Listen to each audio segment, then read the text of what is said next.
Alhamdulillahi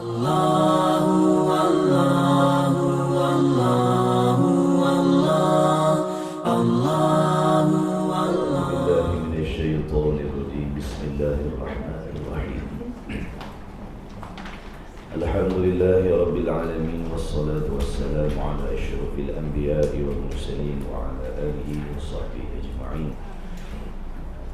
Allahumma salli wa sallim ala sayyidina wa habibina wa syafi'ina sayyidina wa maulana Muhammadin sallallahu alaihi wa alihi wa sallam.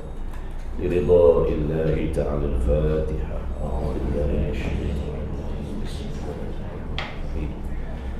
Alhamdulillahi Rabbil Alamin. Ar-Rahmanir Rahim. Maliki yawmiddin. Iyyaka na'budu wa iyyaka nasta'in. Ihdinas siratal mustaqim. Siratal ladzina an'amta 'alaihim ghairil maghdubi 'alaihim waladdallin. A'udzu billahi minasy syaithanir rajim. Bismillahirrahmanirrahim. Alhamdulillahi Rabbil Alamin. Wassalatu wassalamu ala asyrafil anbiya'i wal mursalin wa ala alihi washabihi ajma'in. Subhanaka la 'ilma lana illa ma 'allamtana innaka antal alimul hakim. Allahumma iftah 'alaina hikmataka wa anshur 'alaina min khazaini rahmatika ya arhamar rahimin. Rabbana zidna 'ilma wa fahma ya kashifal mushkilat ikshif al-hajb 'an wujuhi hadhihi al-ma'ani hatta nattali' 'ala khafiyyati hadhihi al-masail wa hifdhna min al-khata'i wad-dhalal. فأنت موفق كل أمر وأنت علم الغيوب برحمتك يا أرحم الراحمين.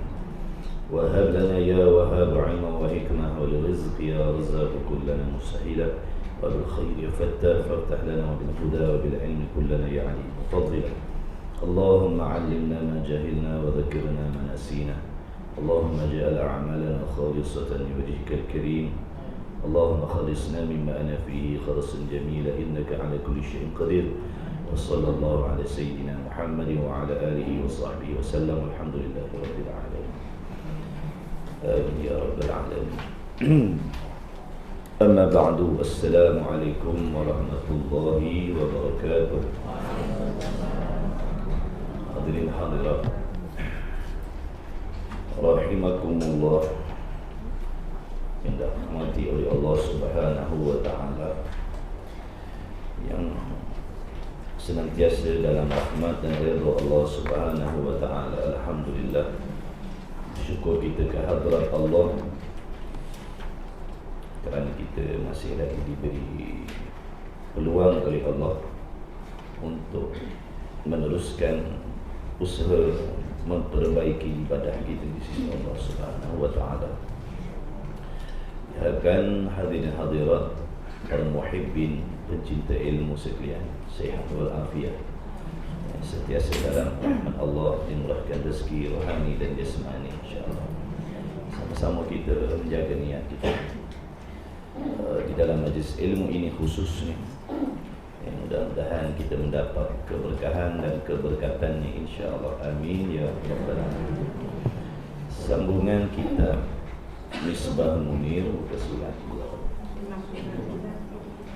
95. Ada berapa kali lagi kuliah?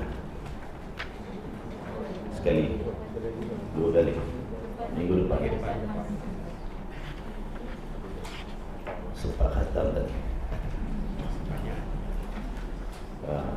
Tak banyak. Kita baca laju insyaAllah.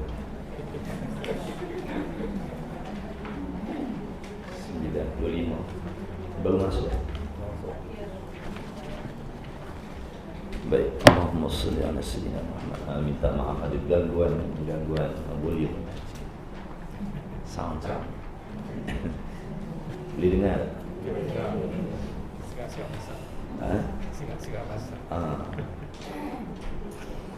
Bismillahirrahmanirrahim. Qala Syekhul Musannif rahimahullahu ta'ala wa nafa'ana wa iyyakum bi'ulumihi fid dharaini amin ya rabbal alamin. Telah berkatalah tuan pengarang, tuan penulis kitab ini, mudah-mudahan merahmati akan dia oleh Allah Subhanahu wa ta'ala. dan mudah-mudahan kita semua dapat mengambil manfaat daripada karangan beliau dunia dan akhirat. Amin ya rabbal alamin. Huraian pada menyatakan perkara-perkara yang wajib diketahui akan perkara serta i'tiqad. Huraian pada menyatakan perkara-perkara yang wajib diketahui. Maksud yang wajib diketahui di sini ialah wajib pada syarak. Seperti mana yang kita telah sedia maklum, perkataan wajib itu terbahagi kepada beberapa bahagian. Wajib aqli, wajib adi, wajib aradi dan macam-macam lagi lah.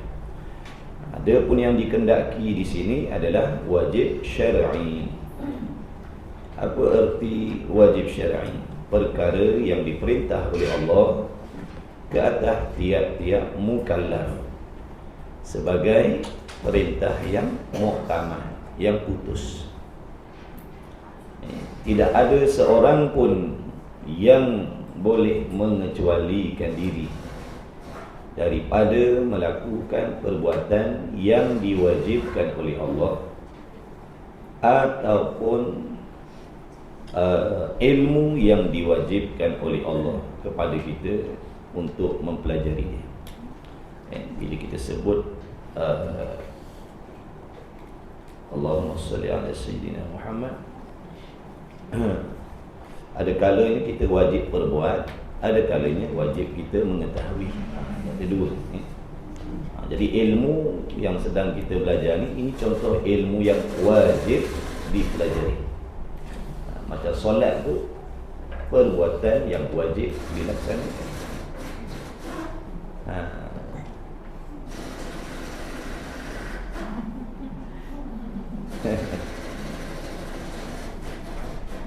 Masya-Allah. Baik. Maksudnya di sini kita kena tahu lah, semua kena tahu.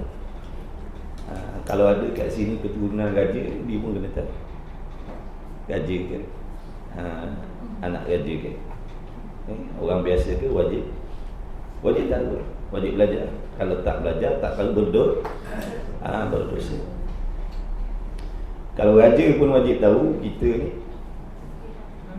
yang bukan raja ni lebih-lebih lagi lah wajib. Tak ada pengecualian. Allah raja, segala raja yang memerintahkan segala hamba-hamba dia. Baik. Bukan sekadar wajib diketahui, bahkan wajib i'tiqad. Yakni wajib dibenarkan di dalam hati. Bukan sekadar wajib tahu, wajib di-i'tiqad. Wajib diyakini di dalam hati, wajib diyakini di dalam hati. Kerana keyakinan kita itu akan memberi kesan kepada tindakan kita. Contohnya sekarang ni hadirin hadirat Allahumma asbab daripada keyakinan, keimanan antum semua terhadap apa yang diperintahkan oleh Allah, menuntut ilmu, itu yang menggerakkan, menggesa diri tuan-tuan, puan-puan, berkorban masa, belanja, tenaga, perasaan dan macam-macam lagi untuk menjunjung perintah Allah. Baik. Bermula tiap-tiap barang yang didatang akan dia, yakni yang dibawa akan dia oleh Nabi kita Muhammad sallallahu alaihi wasallam. Tiap-tiap perkara, tiap-tiap barang, tiap-tiap berita, tiap-tiap cerita yang dibawa oleh Nabi kita Muhammad sallallahu alaihi wasallam daripada segala pekerjaan agama. Daripada itu nak terangkan maksud barang tadi itulah. Apa yang dimaksudkan dengan barang yang didatangkan tadi oleh Nabi, yang dibawa oleh Nabi sallallahu alaihi wasallam. iaitu daripada segala pekerjaan. Segala pekerjaan, bukan sebahagian daripada pekerjaan. Segala, makna semua. Semua pekerjaan agama. Apa maksud agama? Awal kitab dulu kita dah belajar. Agama tu maknanya undang-undang undang-undang yang datang daripada Allah. Siapa Allah? Dah belajar sifat-sifat dia. Siapa Allah? Kita dah belajar sifat jadi siapa yang dah belajar, siapa yang dah mengerti, dah memahami, dah meyakini, bila sebut Allah, tahu dah satu.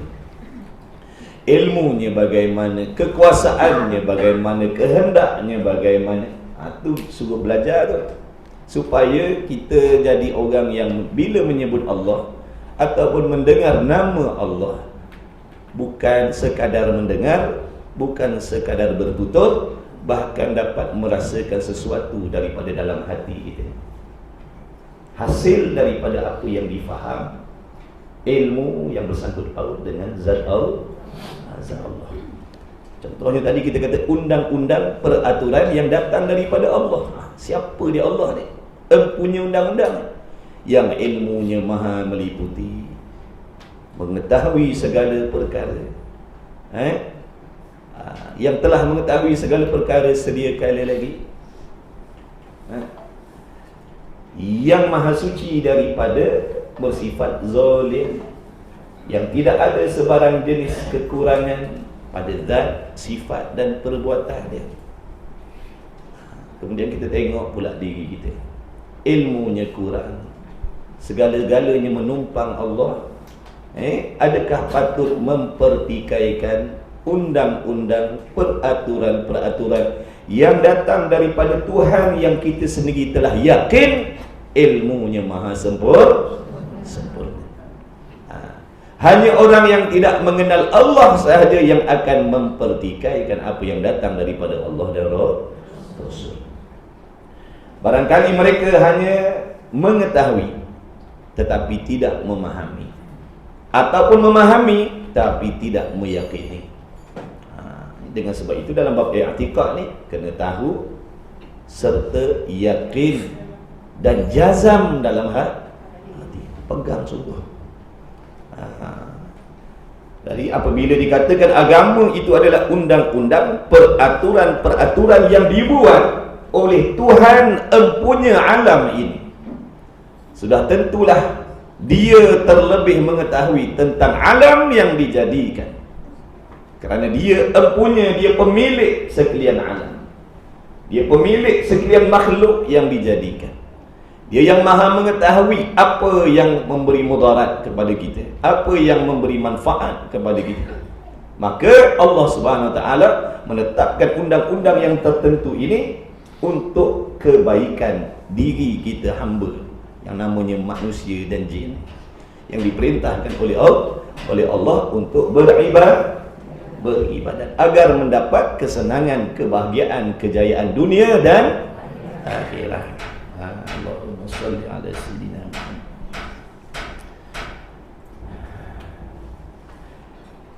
Yang mana undang-undang tadi tu, peraturan tu, ada undang-undang peraturan yang melibatkan tentang akidah.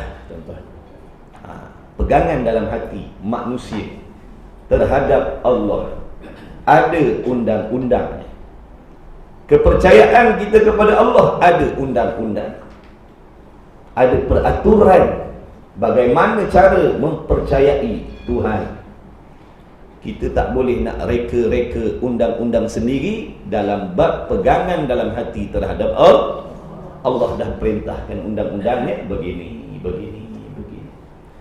Contohnya, jangan disifatkan Allah itu seperti yang selain Allah. Itu contoh undang-undang dia. Itu contoh undang-undang akidah. Jangan diiktikadkan Allah Ta'ala itu serupa dengan sesuatu. Jangan diiktikadkan Allah Ta'ala itu tidak mengetahui. Itu undang-undang lah, undang-undang akidah. Maka barang siapa yang melanggar undang-undang akidah ni, maka rosaklah akidah, rosaklah pegangan dan kepercayaannya terhadap Allah lalu tidak dipanggil orang yang tidak dipanggil orang yang beriman kerana dah langgar undang-undang. Jadi disuruh belajar ilmu akidah ni supaya kita mengetahui dan memahami undang-undang pegangan dalam hati terhadap Allah.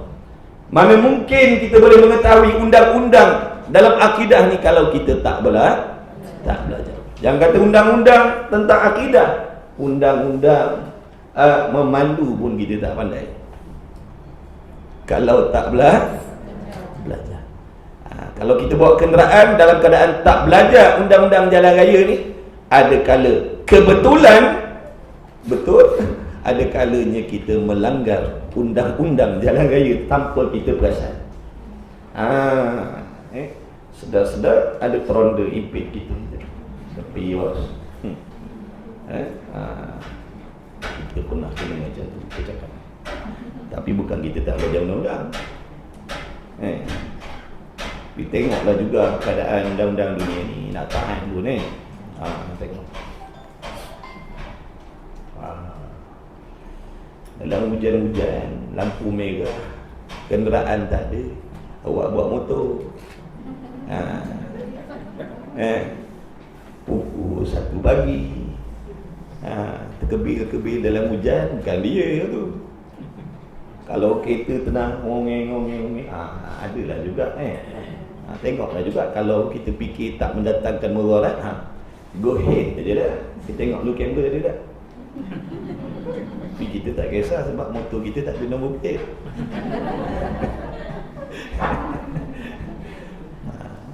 Jalan depan kejap ronda sampai. Mana dia duduk tiba-tiba. Siap nak keluar pistol lagi. Macam kita bawa apa. Zah kita bising mana nak dengar dia punya siren. Kata kau tak dengar. Minta maaf cikgu. Ceramah sikit. Aku tak nak tengok muka kau lepas ni. Kau jangan. Pandailah sembang lah. Baik, tu contoh. Tu dah belajar undang-undang tu pun terlanggar juga kadang-kadang. Apatah lagi yang tak belajar. Nampak tak?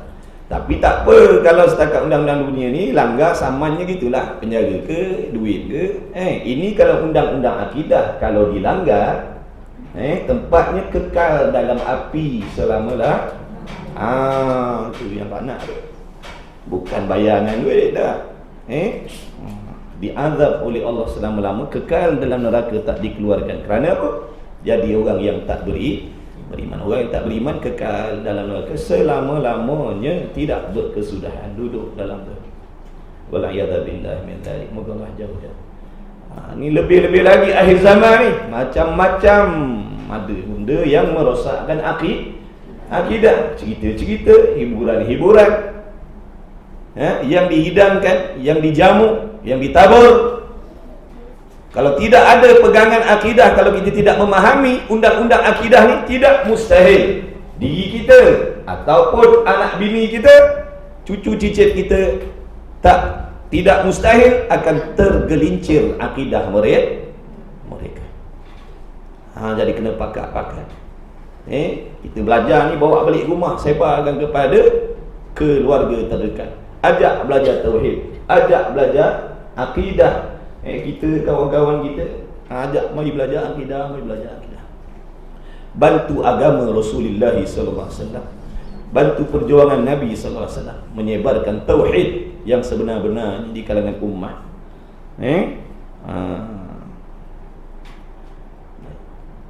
Jadi nak jaga akidah ni dengan kefahaman, dengan ilmu, bukan dengan wang ringgit, bukan dengan bonze, bukan dengan ada pengapit yang jaga kita dah. Nak jaga akidah dengan kefahaman. Sebab itulah disuruh ijma' ulama' wajib belajar ilmu sifat 20 ni. Bukan harus, bukan sunat, tetapi wajib belajar.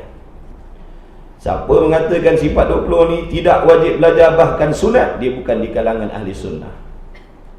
Dia bukan di kalangan ahli sunnah. Kalau dia mendakwa, belajar sifat 20 ni sunat sahaja. Apa maksud sunat? Tak belajar pun tak ada masalah. Maka dia bukan di kalangan orang ahli sunnah wal jamaah. Kalau benar-benar akidah dia ahli sunnah wal jamaah, belajar ilmu sifat 20 ni hukumnya wajib. Ijma' ulama. Maka jauhkan diri daripada ustaz-ustaz, ustazah-ustazah ataupun sesiapa yang mengajak kita, yang berdakwah kepada kita, yang berkempen kepada kita mengatakan bahawasanya tidak perlu belajar sifat 20 ni. Jauhkan diri, jangan dekat. Kalau dia datang, kita lari.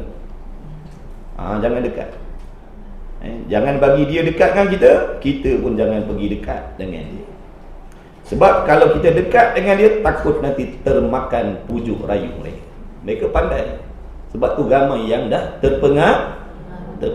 Dia pandai, dia ada senjata dia, dia ada hujah dia. Kita jahil.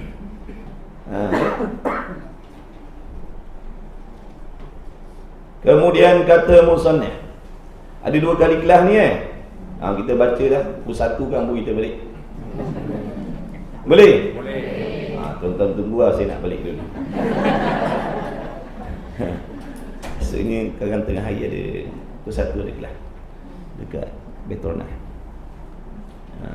Kita tengok setakat mana lah. Siapa tak sabar boleh balik lah. Kita rasa macam nak khatam kan, tengok macam mana. Siapa balik rugi.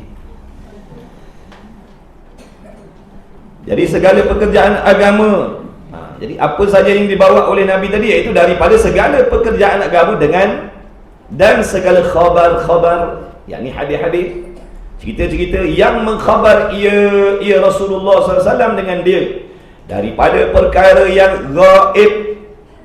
Ini di antara barang ataupun di antara perkara yang dibawa oleh Nabi, yang disampaikan oleh Nabi Muhammad SAW, iaitu perkara yang bersangkut paut dengan perkara yang gaib, maknanya yang tak boleh dilihat dengan mata kasar, tetapi perkara itu wujud, perkara itu sungguh, perkara itu benar, perkara itu berlaku. Cuma Allah hijab daripada pandangan mata kita. Contohnya Nabi mengkhabarkan tentang malaikat.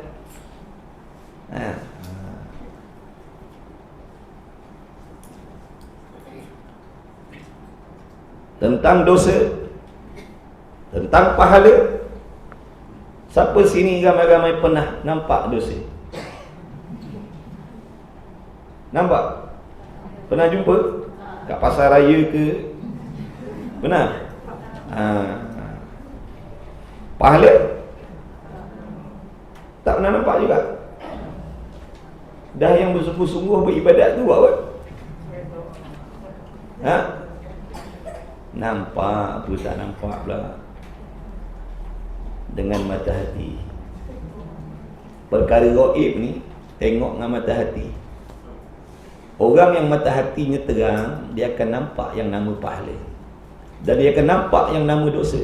Sebab tu dia akan buat benda yang mendatangkan pahala sungguh-sungguh, dan dia akan menjauhkan dirinya daripada benda yang membawa dosa pada diri dia, dan menjauhkan dirinya daripada perkara yang boleh menjadikan asbab terhapus segala pahala yang dia dah kumpulkan. Sebab mata hatinya melihat. Oleh yang demikianlah ilmu tasawuf itu memberi peranan yang sangat penting dalam nak membersihkan mata hati kita, agar sentiasa boleh nampak, boleh tengok benda-benda gaib ni, yang nama kehebatan, pangkat, darjat di sisi Allah, kepentingan ibadah dan sebagainya. Ini semua benda tak boleh tengok dengan mata lendir ni, tuan-tuan. Besar macam mana pun biji mata kita, macam biji mata petai sekali pun tak boleh nampak. Sebab yang bangsa akhirat ni, Allah jadikan mata hati untuk memandang akhirat. Allah jadikan mata lendir ni untuk melihat dunia. Nak melihat perjalanan balik akhirat, guna mata hati. Sebab tu bila mata hati kita rabun, buta, kita tak akan nampak perjalanan ataupun jalan yang selamat nak kembali kepada Allah. Kita tak akan nampak. Sebab nak balik akhirat kena guna mata hati. bukan mata ni. Kalau guna mata ni, naya orang buta. Betul? Sebab tu kena bersihkan hati kita agar terang, tajam. Sehalus-halus perangkap yang ada dalam perjalanan akhirat itu boleh dilihat bila mata hati kita terang. Bila mata hati kita terang, sehalus-halus jerangkap yang nak merosakkan ibadat dalam perjalanan nak balik akhirat ni boleh dilihat apabila mata hatinya tajam, terang, cerah. Tapi kalau gelap, perangkap sebesar-besar, besar gunung pun tak nampak, bahkan pergi menyerah diri. Sebab buta tak nampak. Berpuluh ribu pergi menempah diri, puluh ribu menempah diri pergi ke program-program maksiat. Sebab apa? Mata hati buta. Kalau mata hatinya terang, dia takkan pergi situ. Sebab dia nampak bahaya. Sebab tak nampak bahaya tu yang pergi ramai-ramai. Faham ke tak faham apa saya maksudkan tu? Faham, alhamdulillah. Kalau tak faham pun buat faham.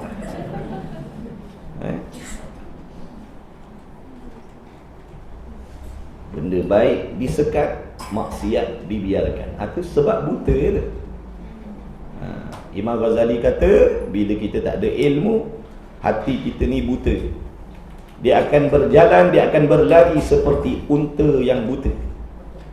Macam mana kalau unta buta berlari? Dia langgar tak? Semua dia langgar. Dengan pokok kurma pun dia langgar. Pokok kurma dia langgar habis. Terjun lubang, masuk telaga.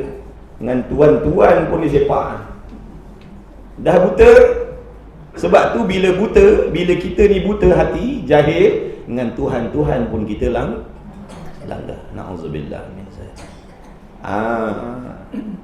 Dan jadi perkara gaib tu, contohnya tentang dosa, tentang pahala, azab neraka, sakaratul maut, soal munkar nakir, mizan, mahsyar, sirat, syurga, neraka, itu semua perkara gaib. Tak boleh dilihat dengan mata lendir, mata kasar kita ni. Tetapi sesungguhnya perkara itu ada. Malaikat, Nabi kata malaikat berhimpun di dalam majlis ilmu, mengerumuni majlis ilmu. Sungguh adalah malaikat ni. Kita sedang duduk di bawah sayap-sayap malaikat ni.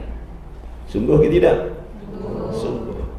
Sebab benda tu bukan cerita dongeng-dongeng. Cuma Allah tutup mata hati kita. Tak boleh tengok benda gaib ni. Mata kepala kita tak boleh tengok yang nama malaikat ni. Kalau nampak malaikat duduk kerumun kita punya majlis ni, tak ada bunyi trek-trek kat sebelah tu. Dengan dia pun lari. Dengan dia pun larilah, terkejut tengok malaikat. Tapi ada sungguh. Mereka sedang bergembira dengan kehadiran antum dalam majlis ilmu. Nama-nama antum disebut-sebut, dicerita-ceritakan. Kerana bangga dengan apa yang sedang antum kerjakan. Sebab tu jaga niat kita. Mudah-mudahan kita dapat kelebihan tu. Harap-harapnya lah. Amin ya rabbal alamin. Dan sebagainya itu semuanya wajib atas tiap-tiap mukallaf menerima. Wajib terima semua. Nak buat, tak nak buat, tu nombor 2 punya cerita. Nak buat, tak nak buat, tu cerita nombor 2. Cerita nombor 2. Yang pertama, mesti terima, setuju maksud. Hati mesti setuju apa saja yang disampaikan oleh Rasulullah SAW, meskipun tak terjangkau di akal fikiran kita. Terima, hati setuju, hati terima. Nak buat, tak nak buat, itu cerita nombor 2. Setidak-tidaknya orang yang setuju terima hati ni dipanggil beriman. Sebab iman tu maksud setuju hati, membenarkan oleh hati tentang segala perkara yang dibawa oleh Nabi sallallahu alaihi wasallam. Itu maksud iman. Dia tak solat tapi hatinya beriman dengan solat. Dia tak solat tapi hatinya beriman dengan solat. Hatinya terima solat ni wajib. Dia tak solat tapi hatinya terima, yakin hanya Islam sahaja yang sebenar-benar diterima di sisi Allah.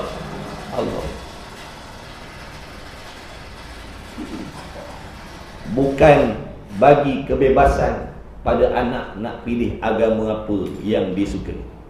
Macam cerita iman terbang tu bukan cerita mentega terbang. Tu cerita iman terbang tu. Hati-hati tengok cerita tu. Jangan tengok tu jarum-jarum syaitan.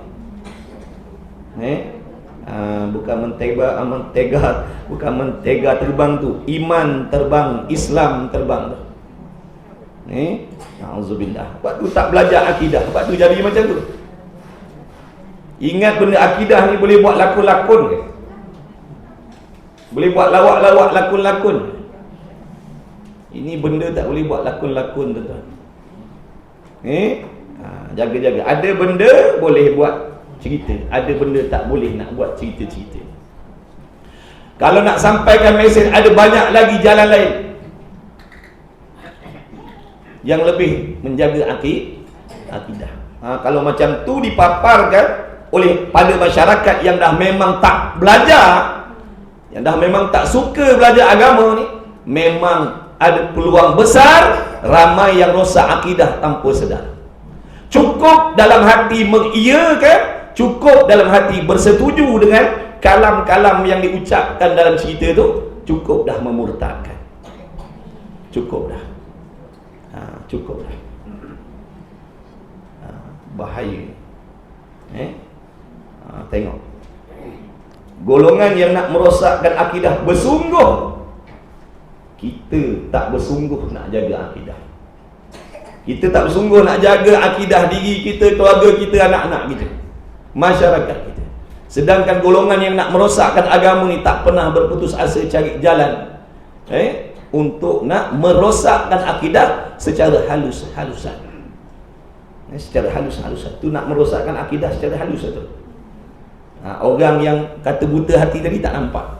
Dia kata alah cerita je. Tapi bagi orang yang nampak, cerita tu merosakkan akidah. Semuanya wajib atas tiap-tiap mukallaf menerima, wajib terima serta i'tiqad dan mengaku di dalam hatinya dengan sungguh sekalian itu. Hatinya kena menyungguhkan. Solat 5 waktu sungguh, Allah Tuhan, Muhammad Rasul sungguh, hukum hudud sungguh, hukum-hukum jinayah yang Allah perintah dalam Quran itu adalah sungguh, benar, betul. Hukum poligami sungguh, sebut sikit dah. Banyak orang gagal tang situ tu. Semayang-semayang dah, kantoi tang situ. Sebab terikut nafsu yang tak setuju dengan hukum Allah. Jaga-jaga. Kita bukan nak kempen dah, nak bagi tahu hukum. Jadi jangan tak setuju sampai ke hati tak beriman. Itu jadi kafir, na'udzubillah. Kalau hatinya tak setuju, kalau nafsunya tak setuju hukum poligami, itu kebiasaan, itu normal lah. Itu normal lah. Siapa yang suka dimadukan? Kita pun tak suka. Orang lelaki suka kalau dimadukan. Mana kita suka? Tapi mujur Allah tak tetapkan atas diri kita macam tu. Allah tetapkan atas perempuan macam tu. Itu hukum Allah. Maka tilik kepada hukum daripada Allah. Iman setuju ya Allah, hukum ni benar. Tapi nafsu tak nak. Nafsu tak nak, tak ada masalah. Ngaji ni pun nafsu tak nak. Betul? Tutup aurat pun nafsu tak nak. Tapi oleh kerana imannya kuat, lawan juga, tutuplah juga, panas-panas pun tutuplah juga. Daripada panas tak sudah-sudah kat sana, biarlah panas sekejap kat sini. Macam tu. Kena cakap kat tu, sebab ada yang tak tahu. Pada aku ni hukum ni tak betul lah, dosa akidah, murtad, na'udzubillah. Kemudian tiap-tiap mukallaf menerima serta i'tikad dan mengaku di dalam hatinya dengan sungguh sekalian itu, benar sekalian itu, maka wajiblah atas tiap-tiap mukallaf beriman. Dan siapa saja yang beriman, mukallaf, tiap-tiap mukallaf, orang yang berakal, yang balik sampai seluruh agama Islam pada diri dia, boleh mendengar, boleh melihat. Orang yang ada 4 syarat ni, tak kisah siapa pun dia, raja, isteri raja, keluarga raja, keturunan raja, dan yang kita orang bawah-bawah ni, semua tak terkecuali, semuanya wajib hatinya menerima, mempercayai dan menyungguhkan sekalian. Wajib beriman dan mengaku di dalam hatinya dengan tentu sungguh. Ni contohnya, ini sebahagian daripadanya, yang perkara yang dibawa oleh Nabi sallallahu alaihi wasallam yang wajib disungguhkan dalam hati kita, iaitu apa? Sungguh ada bagi Allah Ta'ala itu beberapa banyak Rasul-Rasul dan Nabi-Nabi alaihi mussalatu wassalam dengan jalan ijma'. Maksudnya wajib kita yakin dalam hati kita, yakni aku percaya sungguh-sungguh bahawasanya Allah ada membangkitkan ramai para Nabi dan para Rasul. Itu maksud beriman secara ijmal, makna secara borong. Wajib tiap-tiap orang, siapa pun dia ahli maksiat, tak kisah, wajib beriman. Dia minum arak tapi hati wajib beriman ada Allah. Dia minum arak wajib beriman Muhammad sallallahu alaihi wasallam itu Rasul. Dia minum arak wajib beriman arak tu haram. Maknanya dia dosa besar tapi tidak sampai murtad. Tapi kalau tonggang arak serta menidakkan hukum haram arak, maka jadilah murtad. Dia dedah aurat tapi dia mengaku, dia tahu dedah aurat ni hukumnya haram, maknanya dia beriman. Tapi kalau dia dedah aurat, dia kata dedah aurat ni tidak haram, jadi kafir. Dia tak solat tapi dia tahu haram tidak solat, wajib solat. Tapi kalau dia tak solat kerana tak percaya dengan wajib solat, jadi kafir. Jadi kita ni pun, sebab itulah ilmu agama ni tak kira siapa, semua kena belajar. Jadi dia tahu sempadan undang-undang. Dia kan tahu sempadan. Oh, tak boleh nak jahat pun, sini tak boleh, ni bahaya. Ini sampai ni rosak akidah ni. Oh, tak boleh. Maknanya dia berhati-hati sebab dia ada ilmu. Dan sejauh-jauh mana pun kalau disesat, insya-Allah dia tahu cara nak patah balik sebab dia ada ilmu. Sebab tu siapa pun wajib belajar. Agama ni bukan untuk orang baik, untuk semua hamba Allah, untuk sekalian umat Nabi Muhammad SAW. Tak kisah siapa pun, mesti belajar agama. Jangan pisahkan diri kita dan keluarga kita, anak cucu cicit kita daripada ilmu agama. Jangan. Nak jadi orang kaya jadilah, nak jadi artis jadilah, nak jadi penyanyi jadilah, nak jadi apa pun jadilah, asalkan jangan pisahkan dengan ilmu agama. Sebab kalau dia ada ilmu agama, dia tahu sempadan. Dia tahu sempadan. Nak jadi pengarah filem, jadilah. Nak jadi pengarah filem apa? Bila dia tahu sempadan, nampak? Dia akan mengarahkan filem-filem yang tak menyentuh benda-benda yang boleh memurtadkan diri dia ataupun orang yang menonton cerita. Sebab tu agama ni penting sama-sama pun. Dia pengarah filem, dia wajib belajar tauhid, wajib belajar akidah, wajib belajar tasawuf, supaya ada takut dalam hatinya terhadap Allah. Kalau dia jadi orang kaya, orang berjaya atas dunia ni, dia akan jadi orang yang kaya serta takut dengan Allah. Jadi macam sahabat Nabi sallallahu alaihi wasallam radhiyallahu ta'ala, ramai yang kaya tapi takut kepada Allah. Dia tak gunakan kekayaan dia untuk buat maksiat sebab dia takut kepada Allah. Tapi kalau kaya tanpa takut kepada Allah, dia boleh jadi macam-macam. Sebab tu tolonglah, jangan tinggalkan belajar agama. Jangan tinggal daripada belajar agama. Pakat-pakat ajak masyarakat kita belajar. Mari belajar, jomlah. Jangan pernah letih, jangan pernah lelah ajak orang lain datang Belajar. Setiap ajakan kita diberi pahala oleh Allah, meskipun tak ada orang yang nak dengar apa yang kita buat, apa yang kita cakap, apa yang kita sampaikan, apa yang kita ajak, diremeh-temehkan, tak ada masalah, tetap dibayar gaji oleh Allah. Sebab tu mengajak kepada kebaikan ni jangan pernah lelah, jangan pernah berhenti. Sebab kita yakin perkataan kita tidak boleh mengubah manusia. La haula wala quwata illa billah. Yang memberi terkesan dalam hati orang itu adalah Allah, bukan sebab perkataan kita. Perkataan kita makhluk. Yang memberi kesan orang tu tertarik nak dekat dengan agama, kita sebagai asbab. Bukan kita yang mengubahnya, tetapi Allah. Sekalipun asbab diberi pahala oleh Allah. Dapat pahala. Kita ajak orang tak peduli pun, kita kata mari belajar. Dia tak peduli pun, tetap dapat pahala. Kalau dia ikut, dapat bonus pahala jariah sampai bila-bila. Kita cakap katalah dalam 20 orang ni ada seorang je nak ikut, nak belajar lah. Dalam 20 orang ni seorang tu ikut, dia kata nak belajar lah. Ini dah dapat bonus lah. Daripada kejahilan dia sampailah dia jadi alim, sampai dia jadi pandai. Daripada tak tahu ibadat jadi pandai beribadat, daripada salah akidah jadi betul, daripada hati kotor jadi bersih, daripada tak kenal Tuhan jadi kenal. Segala apa saja amal ibadat yang dia buat, yang wajib, yang sunat, menjauhkan benda haram, semua pahalanya masuk dalam buku akaun kita. Tak mau?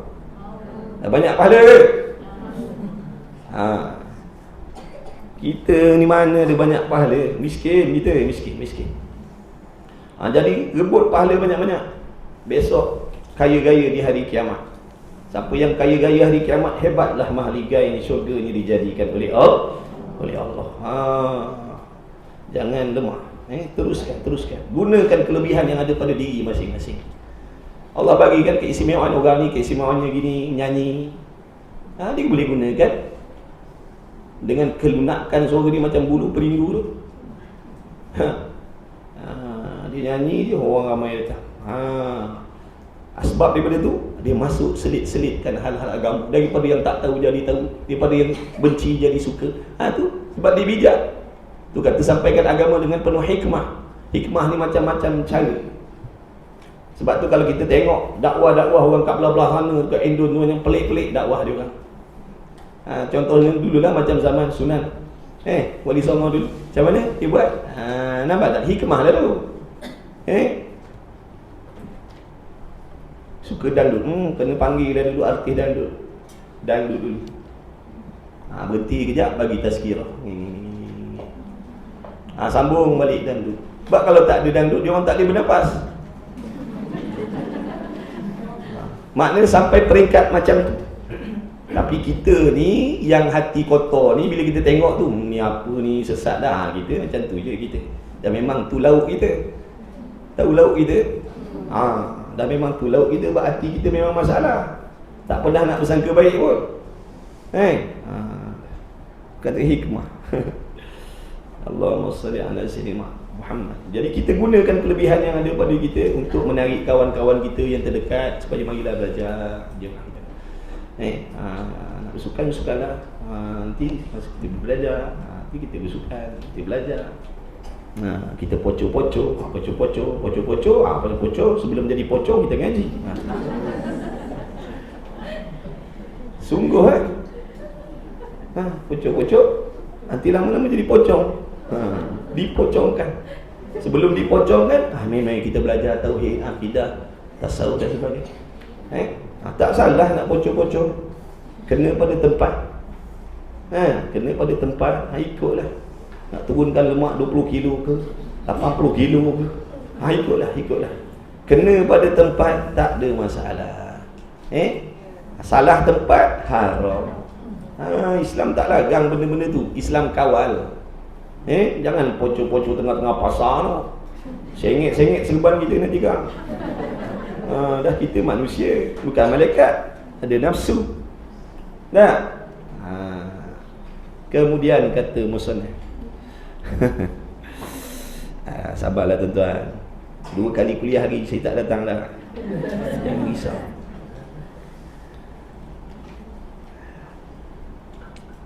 Jadi ada ramai para nabi dan para rasul alaihi wassalatu wassalam dengan jalan ijma'. Jadi wajib yakin dalam hati ada ramai para nabi dan rasul. Berapa jumlah nabi-nabi rasul-rasul ni? Serah kepada Allah. Itu pendapat yang lebih utamanya, serahlah pada Allah. Sebab tak ada yang mengetahui hakikat sebenar-benarnya melainkan Allah. Meskipun ada ulama dah sebut 313 lah, 124,000 dah macam-macam. Adapun 25 yang disebut di dalam Al-Quran, maka iaitu wajib atas tiap-tiap mukallaf mengetahui akan dia dengan tafsil. Adapun nama-nama Nabi Rasul yang Allah sebut dalam Quran, ini tak dapat tidak, siapa pun dia mesti kena tahu nama 25 orang Nabi ataupun Rasul yang disebutkan dalam Al-Quran. Kena tahu, bukan kena hafal, kena tahu. Beza tu tahu dengan hafal. Tahu maksudnya kita maklum, sekalipun kita tak ingat, tapi bila terbaca nama, ni nama Rasul ni, tu maksud tahu. Kalau hafal, kita boleh sebut tiap-tiap seorang namanya, ingat dalam hati, itu hafal. Tapi tak wajib hafal, wajib tahu. Wajib tahu.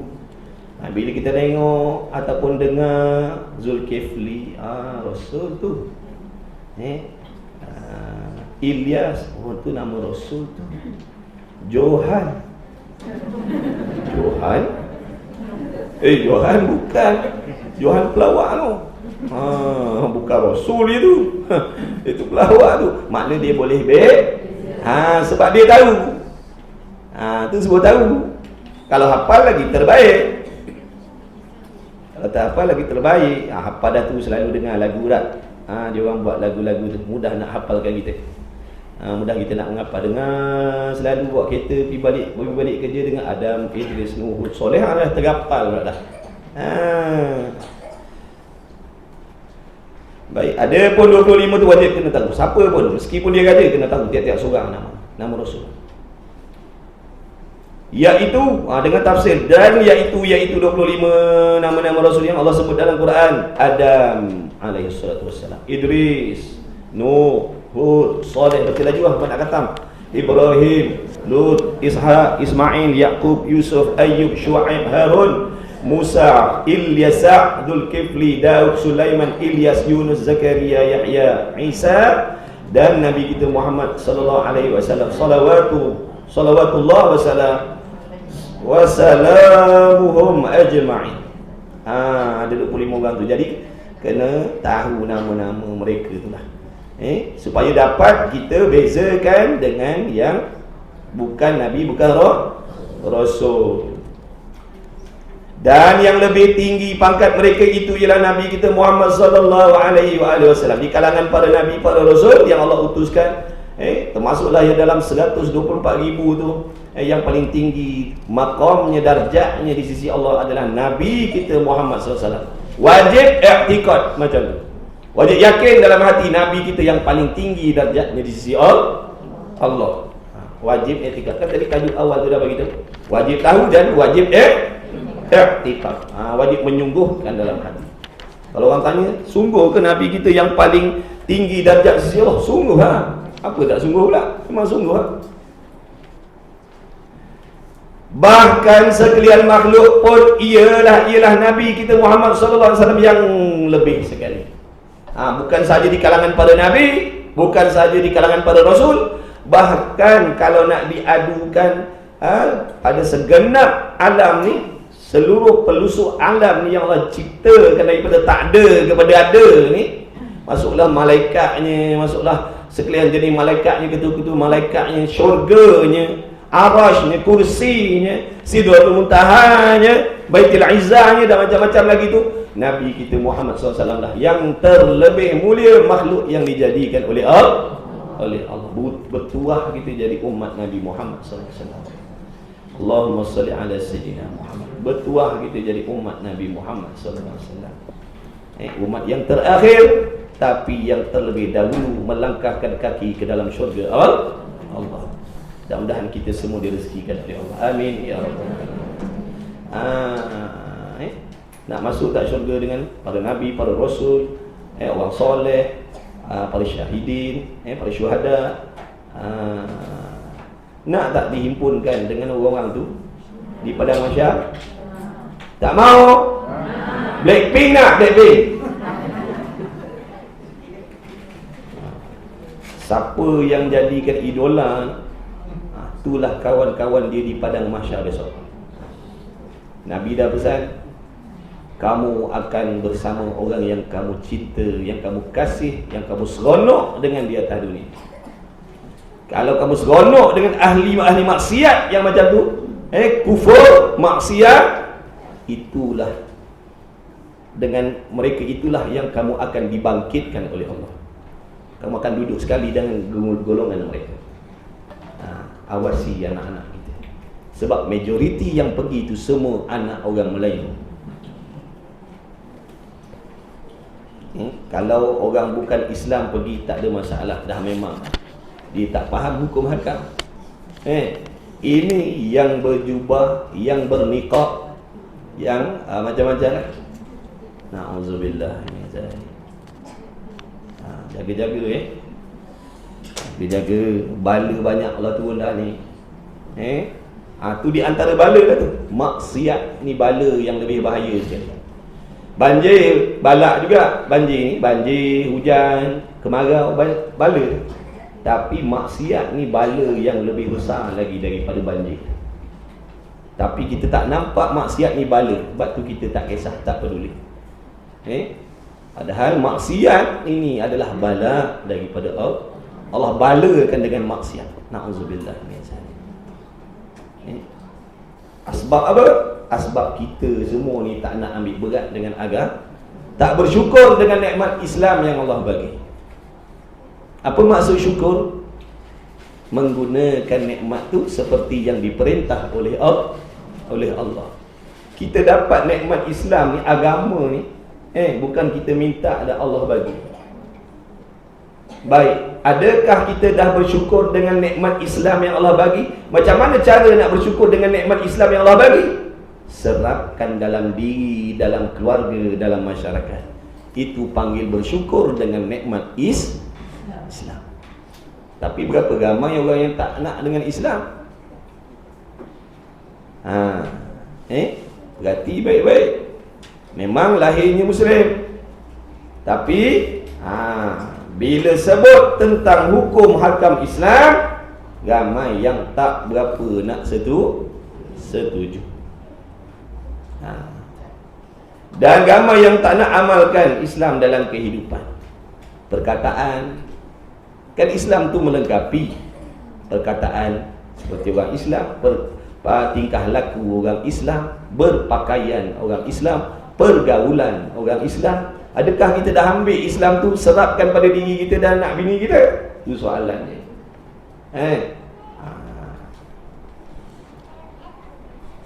Jadi kalau kita bersyukur, alhamdulillah. Tapi bila kita kufur dengan nikmat Islam yang Allah bagi, maka Allah dah janjikan, Allah akan janji, Allah dah janji. Di antara penambat nikmat itu adalah syukur.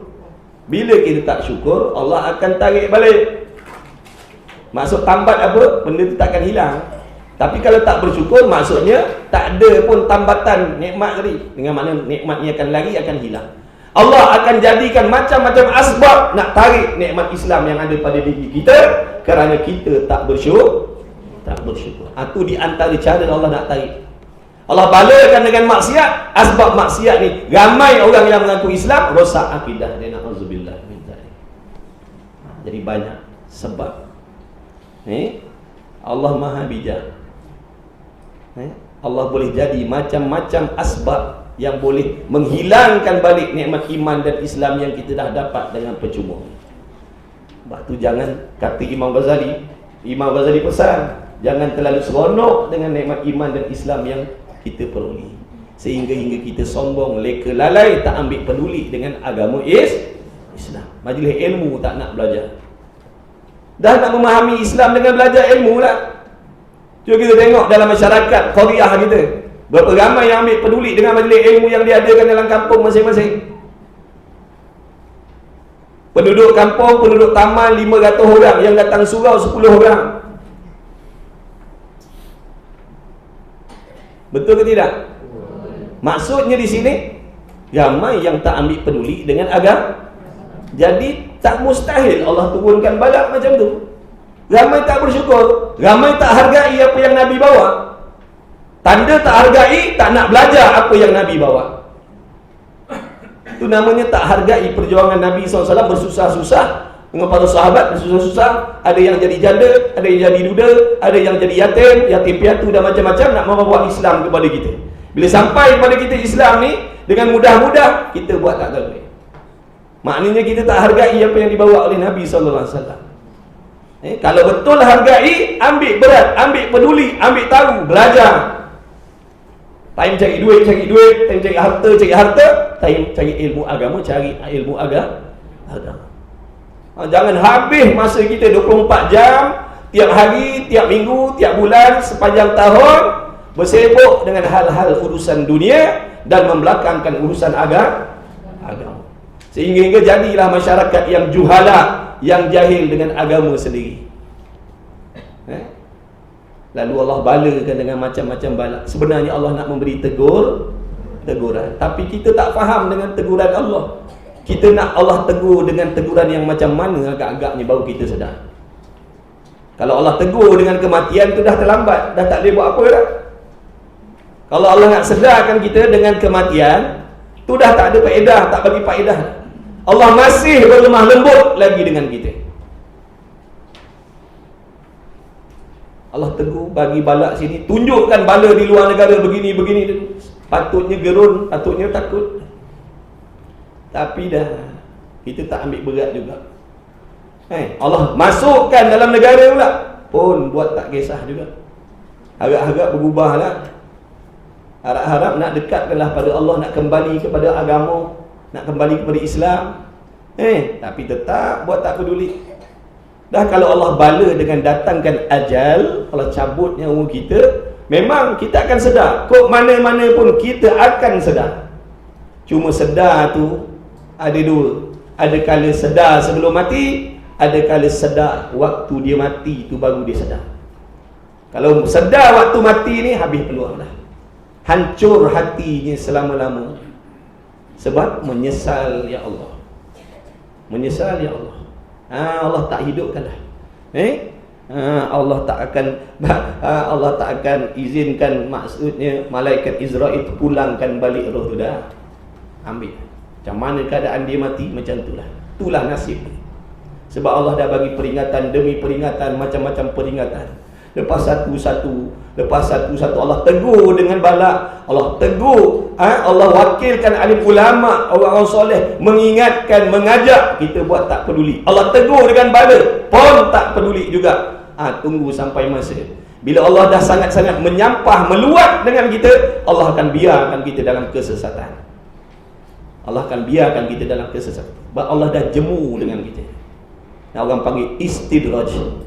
Allah akan turunkan istidraj. Allah biarkan kita bebas hidup tanpa beragama, biar sampai masa Allah sentap nyawa kita mati dalam kesesatan. Na'udzubillah min dzalik. Adakah kita nak Allah tegur kita sampai macam tu? Kalau tak nak, kena bertindak. Bertindak. Ajak agama, ajak diri kita, ahli keluarga kita belajar agama. Cukup dengan belajar agama, nanti Allah akan bagi kesedaran macam-macam. Daripada belajar tu akan dapat petunjuk hidayah daripada Allah. Macam-macam benda boleh tahu bila belajar. Kemudian kata musannif, dan yang lebih tinggi pangkat mereka itu ialah Nabi kita Muhammad sallallahu alaihi wasallam, bahkan sekalian makhluk pun ialah yang lebih sekali, maknanya yang lebih afdal sekali Nabi kita Muhammad sallallahu alaihi wasallam. Nak dibandingkan dengan segala makhluk yang dah diciptakan oleh Allah, Nabi kita sallallahu alaihi wasallam yang paling mulia di sisi Allah. Dan pangkat yang kedua di sisi Allah adalah Nabi Allah Ibrahim alaihi wassalam. Kemudian, dan yang ketiga Nabi Allah Musa alaihi wassalam, dan yang keempat Nabi Allah Isa alaihi wassalam, dan yang kelimanya Nabi Allah Nuh alaihi wassalam. Ini 5 ni yang dinamakan sekalian itu ulul azmi, artinya yang mempunyai banyak susah dan yang banyak sabar. Dalam kelima-lima ni, dalam seramai-ramai Nabi, seramai-ramai Rasul, yang paling banyak bala Allah uji mereka, yang paling banyak kesusahan adalah 5 orang ni. Dalam 5 orang ni, yang paling dahsyat ujian yang Allah bagi adalah Nabi kita Muhammad sallallahu alaihi wasallam. Baginda lah yang paling berat diuji oleh Allah. Daripada kecil lagi Allah uji. Kesusahan demi kesusahan daripada kecil. Allahumma salli ala sayyidina Muhammad. Kerana Allah nak ajar hati Nabi jadi kuat, hanya bergantung dengan Allah. Tak bergantung dengan mak, tak bergantung dengan ayah, tak bergantung dengan nenek, tak bergantung dengan datuk, dengan pak saudara dah. Allah ajar hati Nabi SAW hanya bergantung kepada Allah saja. Kita ingat kita dah susah ke? Nabi jauh lebih susah daripada kita lagi. Dalam bantal kita apa? Bantal tidur kita. Kapas. Manik-manik macam-macam. Dalam bantal Nabi apa? Daun-daun kering. Padahal dia penghulu segala makhluk, kekasih Allah. Sepatutnya selayaknya bantalnya intan berlian, emas permata. Tidur atas intan berlian, tidur atas emas perak. Tapi tak tidur atas pelepah tamar. Kita tidur atas tilam tak tahu berapa ribu, dengan tuan-tuan tenggelam. Dengan tuan-tuan tenggelam punya empuk ni tempat tidur kita. Padahal kita banyak dosa dan maksiat dengan Allah. Tapi kita rasa susahnya lah hidup. Padahal balak yang Allah bagi pada kita jauh lebih ringan daripada apa yang Allah bagi pada Nabi sallallahu alaihi wasallam. Nak tahu, nak rasa syukur hidup ni, belajar sirah Nabi Muhammad sallallahu alaihi wasallam. Belajar sirah. Ada masa belajar sirah. Baru tahu hargai. Kita ni rupanya jauh lebih senang lenang nak banding dengan Nabi sallallahu alaihi wasallam. Barulah kita tak merungut dengan ujian, kesusahan, kesempitan rezeki dan sebagainya. Ada kita pernah sampai ikat perut kita dengan batu? Tak pernah. Anak-anak kita ada pernah sampai macam tu? Mana ada. Tapi Nabi alami. Nampak? Pun kita tak bersyukur, pun membazir, pun meremehkan rezeki yang masuk dalam dapur kita. Balik-balik kangkung, bawa lah kongkang kadang-kadang. Balik kangkung. Ini je yang abang beli, ni je yang awak balik. Celah gigi je, baik tak payah beli je ni. Sombong dengan nikmat rezeki Allah. Tunggu nanti satu masa makan patuk jagung dengan ayam dalam reban. Dah sombong, Allah uji ya. Waktu Allah bagi nikmat banyak tak bersyukur, sombong. Ada orang lain tak makan, kita tak tahu. Tak jumpa makanan. Anak bini orang lain kadang-kadang tak jumpa makanan. Itulah hikmah ni Ramadan ni. Doa pada Allah, mudah-mudahan kita semua dipanjangkan umur oleh Allah. Dapat mendidik diri kita, hati kita khususnya dengan Ramadan. Jadi hati yang qanaah, yang zuhud, yang syukur dengan nikmat yang Allah bagi. Itu hikmah berpuasa, nak menipiskan hati. Nak menipiskan hati. Jadi waktu nak berbuka, jangan macam kenduri. Itu tak sampai matlamat puasa. Tak sampai matlamat puasa. Kalau macam tu tak sampai matlamat puasa. Kerana puasa ni nak didik hati jadi lembut, jadi nipis, mengerti dan memahami bagaimana perasaan orang fakir miskin. Tengok orang fakir miskin macam mana. Puasa, tak puasa, tetap tak boleh nak mewah-mewah dengan makan minum. Puasa ke tak puasa ke, mereka tetap tak boleh nak bermewah-mewah dengan makan minum. Boleh tengok aja makanan sedap-sedap, tapi tetap tak boleh makan walaupun tak puasa. Sungguh ke tidak? Sungguh. Jadi Allah nak ajar kita ni macam tu bulan Ramadan. Tengok makanan tak boleh makan. Macam mana perasaan?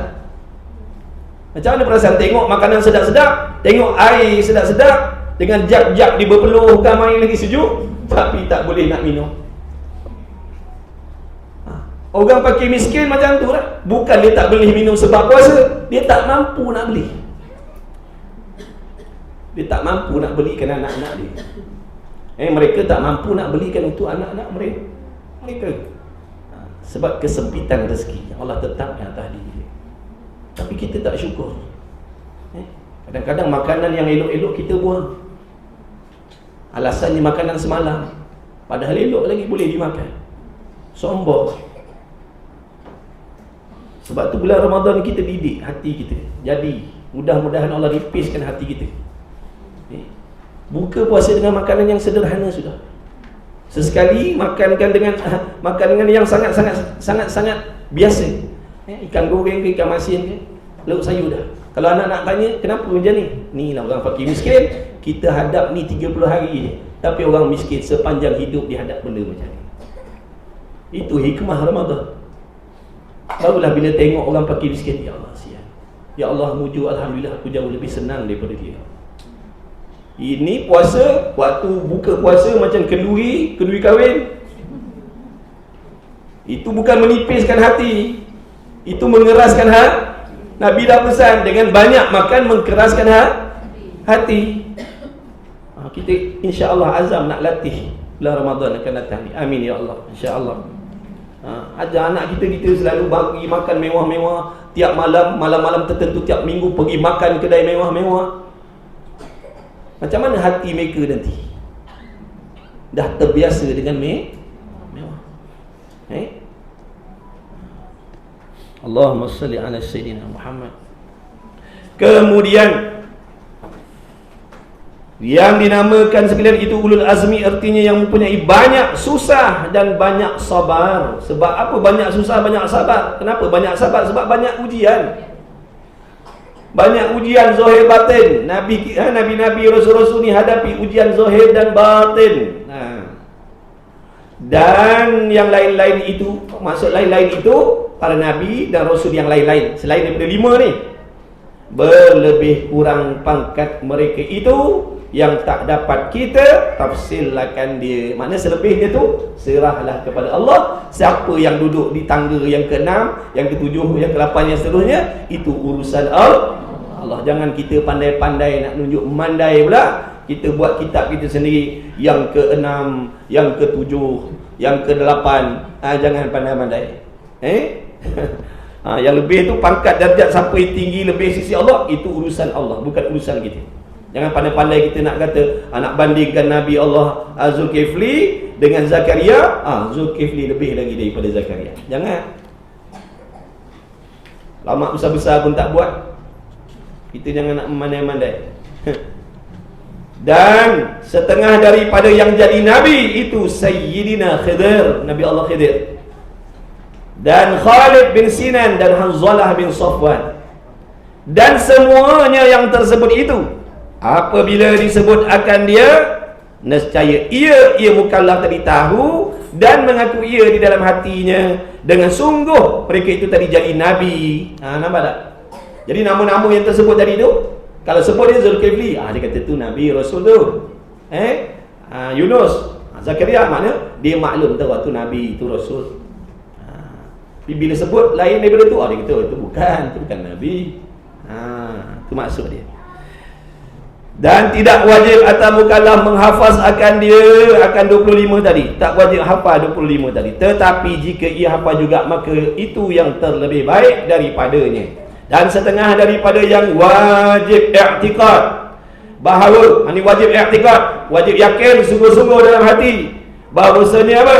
Jadi Nabi itu daripada semata-mata kehendak Allah ataupun pilihan Allah. Wajib i'tiqad, yakin sungguh-sungguh. Takkan jadi Nabi, takkan jadi Rasul kecuali orang yang Allah pilih. Tak dapat bagi siapa-siapa, tak dapat, tak boleh, mustahil bagi siapa-siapa pun, maksudnya berusaha walau dengan sekuat-kuat usaha sekalipun. Maksud usaha di sini sekuat-kuat usaha beribadat. Satu hari 30 kali khatam Quran bulan puasa. Bayangkan tu, satu hari 30 kali khatam, bukan 30 juzuk, 30 kali khatam satu hari. Sembahyang sunat tak berhenti. Badan jadi kering, puasa. Mata tak tengok maksiat, telinga tak dengar benda maksiat, mulut tak cakap benda maksiat, hati bersih, tak boleh menaikkan pangkat menjadi Nabi. Tak boleh. Apatah lagi Rabb, apatah lagi Tuhan. Kan dulu dah sebut pasal ajaran sesat dulu ke belum? Ada yang kata belum tu tak datang tu. Tak pun tidur masa kita baca. Kan ada pegangan tu, dia kata bila sampai tahap beramal begini-begini, naik darjat, jadi darjat ke Tuhan. Itu semua murtad, itu semua kafir, syirik. Jadi Nabi pun tak boleh dengan usaha ikhtiar, jadi Tuhan pula dah. Jauh, jaga fahaman macam-macam pelik-pelik dalam masyarakat ni. Ada juga rupanya yang teringin nak jadi Tuhan. Ingat Firaun je. Na'udzubillah. Kalau dah jahil, tak mustahil tuan-tuan. Bila dah jahil, tak mustahil terjerumus ke lembah-lembah yang macam tu. Bila jahil, mudah ditipu oleh nafsu dan syaitan ke jalan kesesatan. Sebab tu setan suka orang tak belajar agama, sebab mudah nak disesatkan. Ada ilmu, payah sikit nak sesat, sebab dia berlawan, dia berpegang, dia ada ilmu, dia ada kepahaman, dia tahu selok-belok nafsu dan syaitan nak mengkafirkan dia, dia tahu. Jadi dia boleh mengelakkan diri. Tapi kalau jahil, semata-mata ikut dan turutkan apa yang dibawa, diajak oleh nafsu dan syaitan, akhirnya terjun ke dalam kekufuran, jatuh dalam kafir. Na'udzubillah min zalik. Hati-hati. Laki perempuan kena belajar. Orang perempuan pun kena belajar bersungguh macam orang laki-laki. Sebab kita ni semuanya dituntut beribadat kepada Allah dengan sebenar-benar ibadat. Jangan kita ni orang perempuan, alah aku ni orang perempuan, duduk kat rumah, ceruk dapur je, buat apalah nak belajar bersungguh sangat. Biar orang laki-laki je lah. Hei,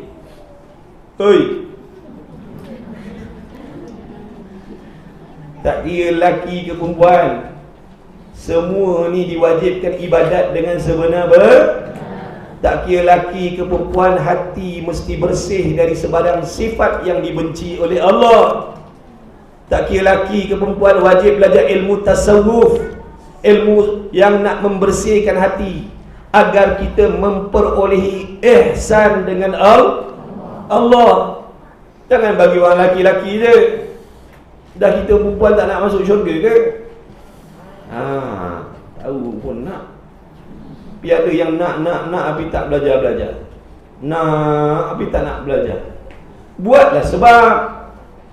Jangan jadi Mu'tazilah Jabariyah, serah takdir. Kalau Allah takdirkan aku jadi orang baik, aku akan ubahlah nanti. Tu Jabariyah. Fahaman Jabariyah tu. Kita ahli sunnah dah. Kita kena buat sebab, tapi kita tak bergantung dengan sebab. Buat sebab, tapi hati tak bergantung dengan sebab. Sebab tak boleh mengubah. Yang mengubahnya Allah. Tapi sebab yang dibuatkan tu, sebab-sebab yang dibuat itu adalah apa? Sebagai tujuan untuk kita memperolehi pahala daripada Allah. Jadi belajarlah. Mari pakat belajar. Tak payah kena bayar tiket sampai 100, 2,000, 3,000. Pergi je. Yang kena bayar pun rumah ngaji. Dia yang bayar, hantar dia lah. Pun kalau bayar, kalau tak bayar, nak kata apa? Alhamdulillah lah. Benda free. Datanglah belajar. Bukan sari suntuk pun. Belajar sahabat, tuan-tuan, puan-puan, hamba-hamba yang dimuliakan Allah, belajarlah. Siapa pun kita, belajarlah agama. Rambut perang ke, rambut biru ke, ikutlah. Belajar. Seluar pendek sebelah kaki ke, ikutlah.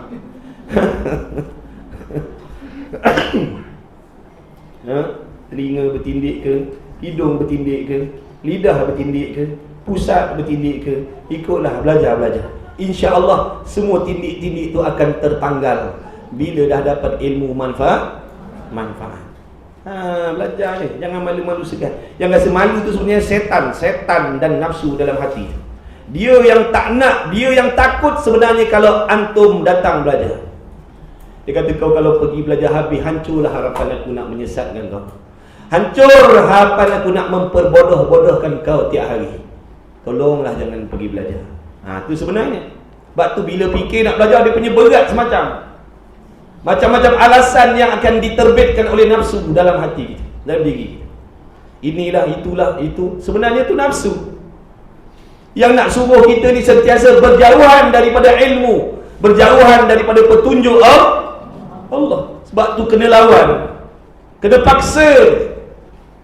Yang nama ibadat ni memang tak seronok, sebab dibuat dengan paksaan peringkat permulaan. Kalau nanti seronok, tak ada. Nabi dah bagi tahu terang-terang dah. Nabi kata syurga tu dipagari oleh benda yang menyakitkan, benda tak seronok. Sebab tu bila nak mengaji je tak seronok, nak semayang je tak seronok, nak puasa je tak seronok. Nak kena tarawih tak seronok, dengar kuliah tak seronok, dengar nasihat tak seronok. Sebab ibadat. Sebab itulah jalan nak menyampaikan kita kepada syurga. Nabi pesan dah, betul dah tu. Lepas tu Nabi kata, jaga-jaga, hati-hati. Neraka itu dipagari oleh benda yang menyeronokkan. Benda yang menyeronokkan, itulah jalan-jalan nak ke neraka. Nabi SAW yang bersabda, Nabi tak dusta. Apa maksud seronok? Benda-benda yang diseronok, disukai oleh nafsu. Kan nafsu ni, dia punya perangai, dia suka berseronok. Tak mengaji seronok lah. Jujur. Tak seronok, bohong. Mesti seronoknya. Tak mengaji, seronok. Tak solat, seronok. Tak payah puasa, aku tak nampak nak bulan mana tahu. Tak jadi puasa tahun ni, seronok kita. Tok guru tak datang kuliah, seronok tak? Bohong, tak seronok.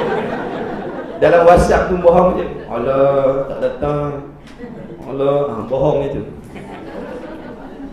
Ini nafsu kau main.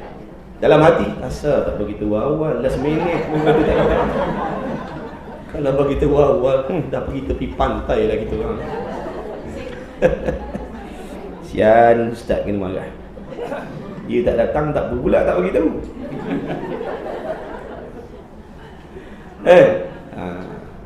Kadang ada Tok Guru dia saja tak kita. Dia tak nak antum luput pahala belajar. Bila antum datang dengan niat yang sama nak belajar, dengan penuh harapan, tertunggu-tunggu, pahala dia sampai macam belajar. Tu kadang-kadang Tok Guru saja dia tak beritahu. Tapi kalau dah bagi tahu awal, malam tadi ke, besok semalam ke, dah beritahu, minggu lepas ke beritahu. Hari Rabu ni tak, kita dah memang tak ada niat lah nak datang. Nampak tak? Nanti lain kali saya tak nak bagi tahu lah. Saya hantar gambar je tengah laut. Sebab sungguh dapat pula bila tahu Tok Guru tak datang, menyesal aku datang, habis pahala. Sungguh tiba-tiba tunggu pukul 10.30 tak sampai, 11 tak sampai, tiba-tiba abang itu dia kata tak jadi datang. Saya terlupa nak beritahu abang dia.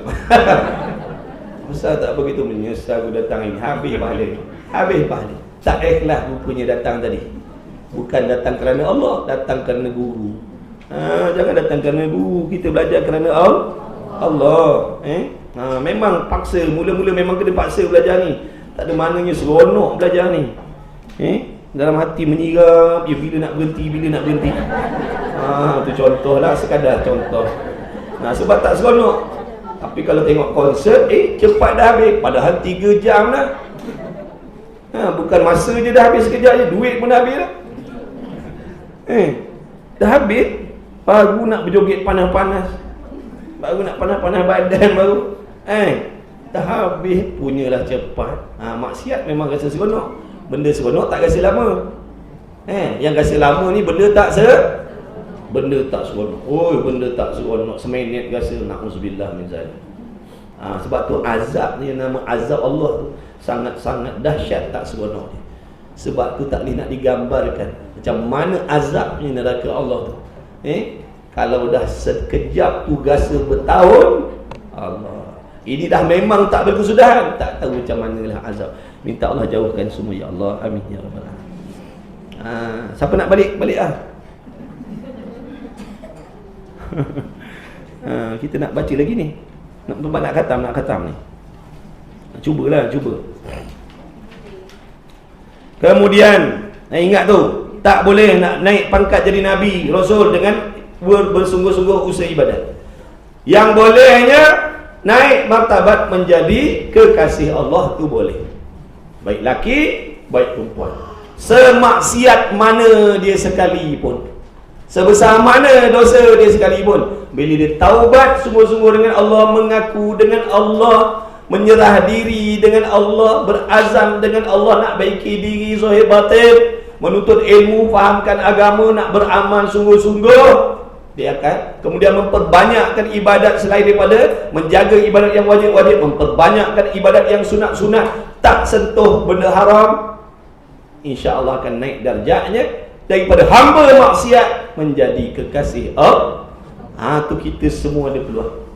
Semua ada peluang. Jangan tak nak rebut pula peluang tu. Semua.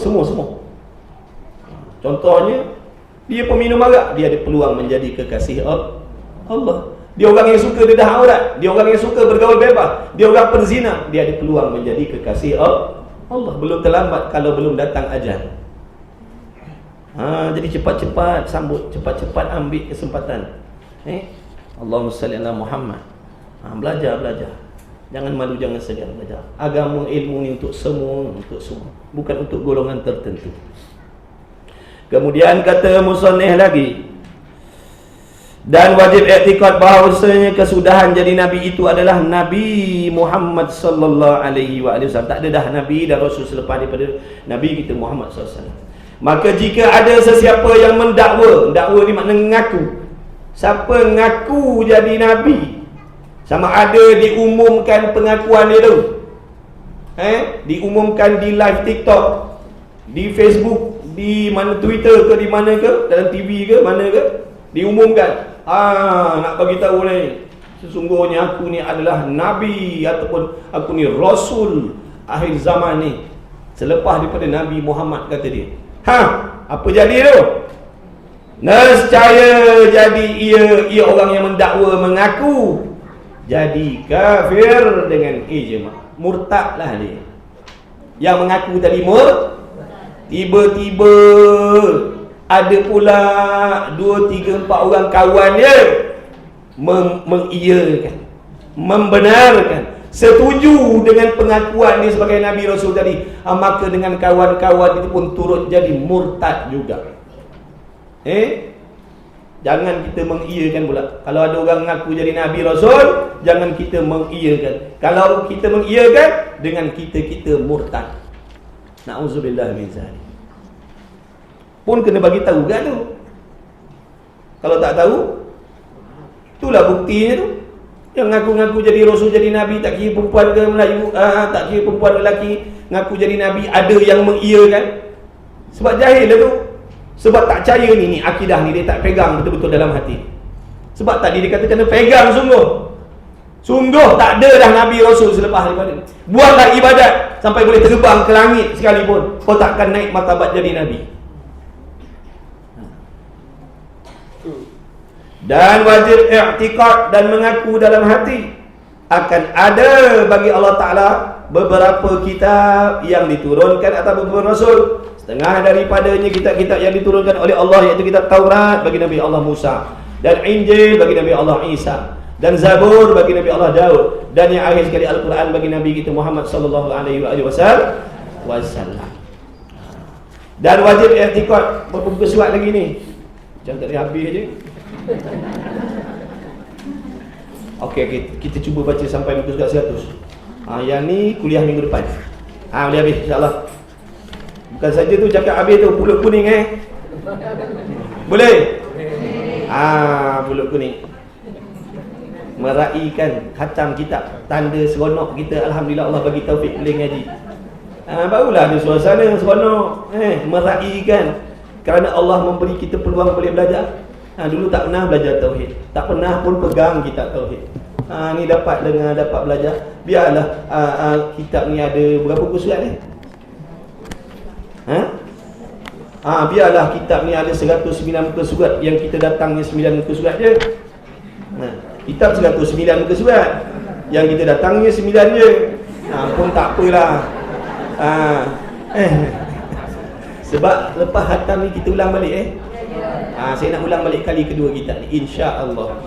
Lepas daripada tu besok kalau ada rezeki khatam, baru kita cadang nak baca kitab tauhid yang lain, ataupun sambung kitab Faridah tu. Kitab Faridah. Insya-Allah azam ni, mudah-mudahan Allah izin. Amin. Kena semangat mengaji ni. Orang pergi tengok konsert semangat, kita mengaji tak semangat. Malu dengan dia orang. Dia orang bila penyanyi K-pop. K-pop. Ingat K-pop. Kata hello, berdengung stadium. Hai, semangat. Ni tuan-tuan guru datang kuliah, bagi salam, Assalamualaikum. Salam. Tak semangatlah. Tuan-tuan perempuan ni bila duduk dalam majlis ilmu, tuan-tuan ni duduk dalam majlis Allah, majlis Rasulullah, majlis para nabi, para rasul, para malaikat. Semangatlah. Berasa seronok, ya Allah kau pilih aku ni, meskipun aku ni pendosa, mulut kuat mengumpat, suka berdengki, kau jemput juga aku jadi tetamu dalam majlis Allah. Rasa seronok, ya Allah, alhamdulillah. Tak boleh beli, ya Allah. Tak belum tentu orang ada juta-juta duit boleh duduk dalam majlis ni, ya Allah. Tapi aku ni adalah pakai miskin, sederhana, buat dosa banyak, mengumpat tak berhenti, tapi kau jemput juga jadi tetamu dalam majlis mulia ni. Jangan biar rasa diri kita ni bangga. Jangan berasa kerdil bila duduk dalam majlis-majlis yang sebenarnya mulia pada pandangan Allah. Sini ilmu majlis macam ni kena pada tempatnya nak bersorak, nak berseronok. Sebab dah memang garanti betul dan benar. Ini berseronok duduk dalam majlis maksiat. Salah tempat seronok. Patut seronok, dapat taufik, diselamatkan oleh Allah, dimasukkan dalam golongan yang Allah janji nak beri kebahagiaan. Siapa yang kata? Nabi kata. Nabi yang bagi tahu.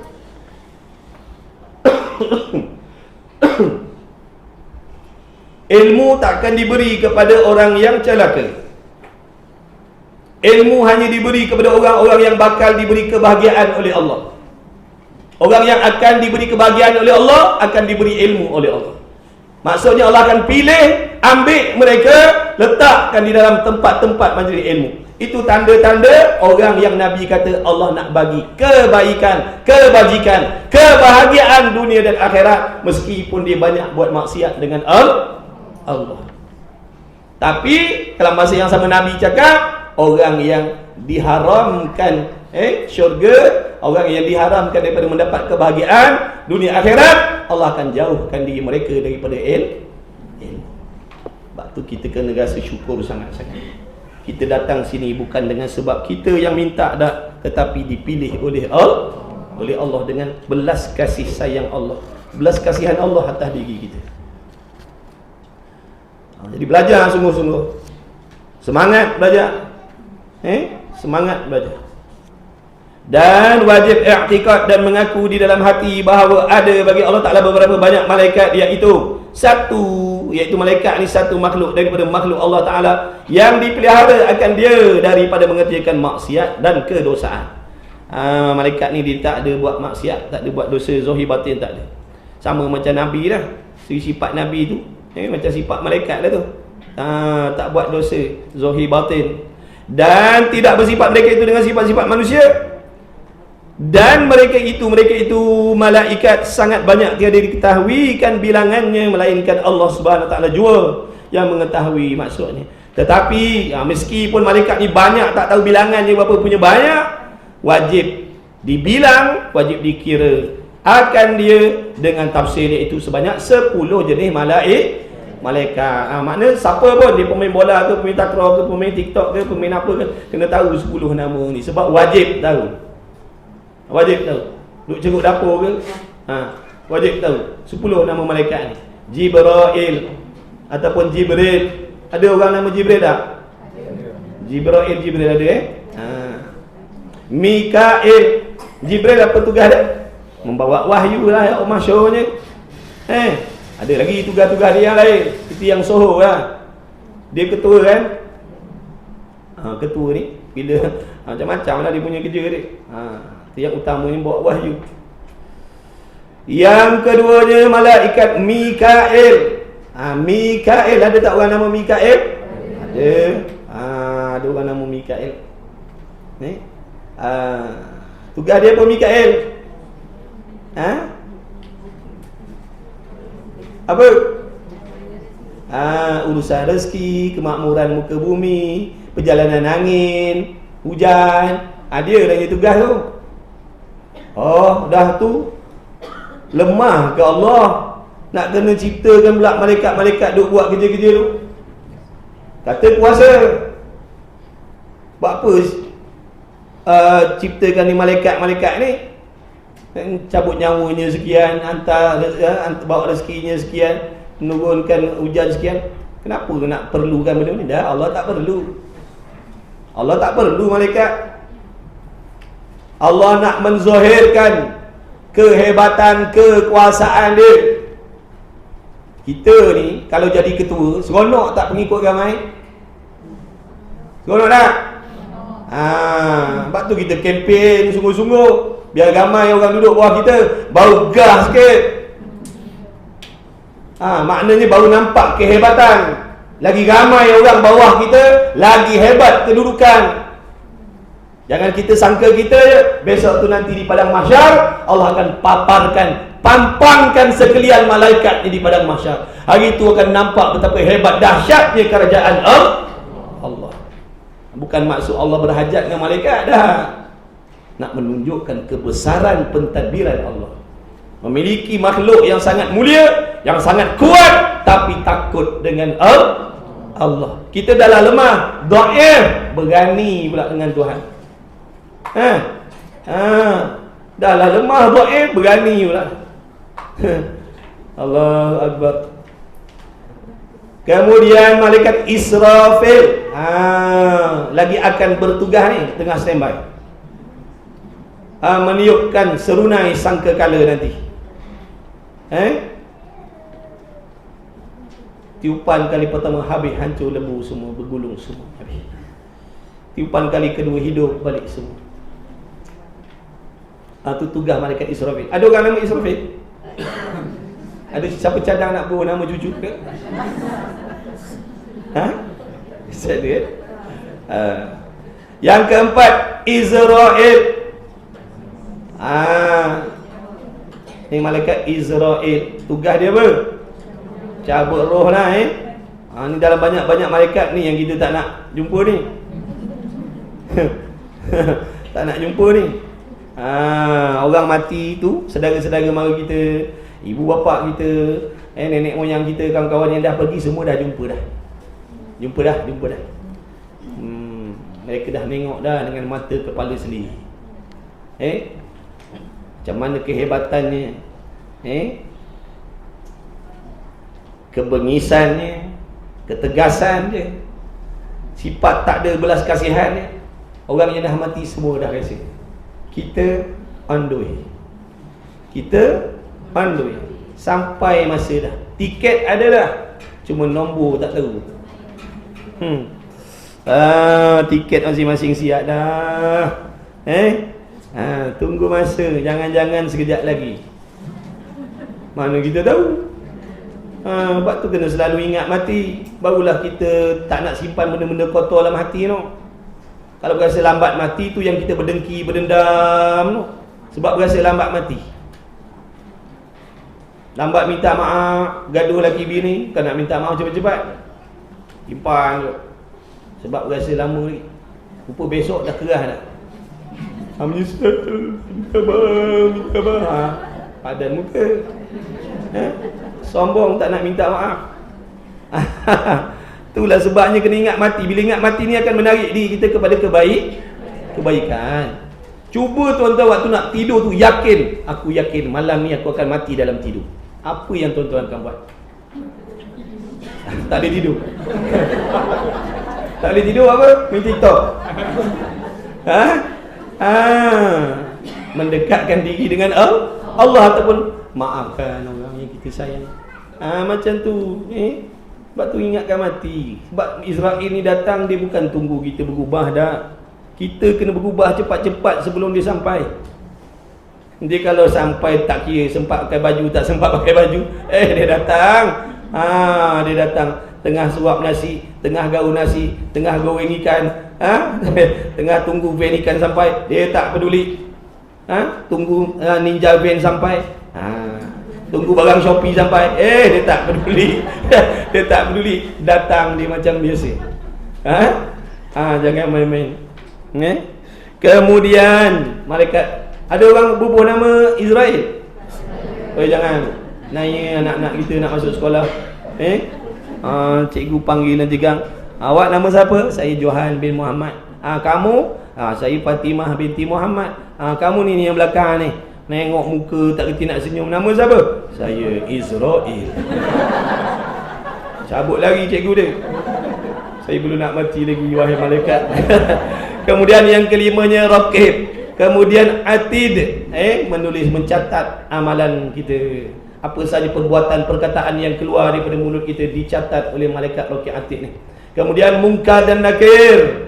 Kita akan jumpa di alam barzah, bukan dalam kubur je. Alam barzah, berkubur, tak berkubur, tetap akan jumpa Munkar Nakir ni. Tak syarat masuk kubur dan tak syarat dikuburkan. Meskipun suami kita sayang sangat, bila dia mati kita bekukan, letak kat rumah kita, tetap dia akan bertemu dengan malaikat Munkar Nakir. Dalam sayang sangat tak bagi kahwin lain tu, sayang sangat dah tu. Meskipun macam tu, tetap disoal oleh Munkar Nakir ni. Meskipun tak tanam dia di tanah perkuburan, kita bekukan dia. Begitulah juga kalau bini dia sayang sangat, dibekukan, tak nak tanam, tetap akan disoal bini kita, kenapa kau kuat mengumpat dulu. Dia akan tanya semua. Mulut tak berhenti, nak jaga, mengumpat tak berhenti-henti. Siap, dia tanya besok. Malaikat Munkar Nakir, dia akan soal siasat. Yang jawab amalan yang baik akan jawab lah. Kalau amalan buruk tak boleh jawab. Kemudian malaikat Malik, Munkar Nakir pun tak ada orang letak nama. Tak ada. Tak payahlah pilih nama lain lah. Kemudian malaikat Malik, ketua penjaga neraka. Mana duduknya malaikat Malik ni? Dalam neraka. Malaikat Malik ni duduk dalam neraka. Dalam neraka tu ada mimbar, dia duduk kat situ. Dia tak mudarat sebab dia cahaya. Dia tak mudarat sebab dia duduk, dia daripada cahaya. Dalam tu kan malaikat Zabaniyah kan banyak. Geng-geng dia tu. Pembantu-pembantu dia, tapi dia ketua. Dia ketua. Bila nak sampai kiamat, Allah perintahkan malaikat Jibril pergi bertemu dengan malaikat Malik. Persiapkan azab sedahsyat-dahsyatnya.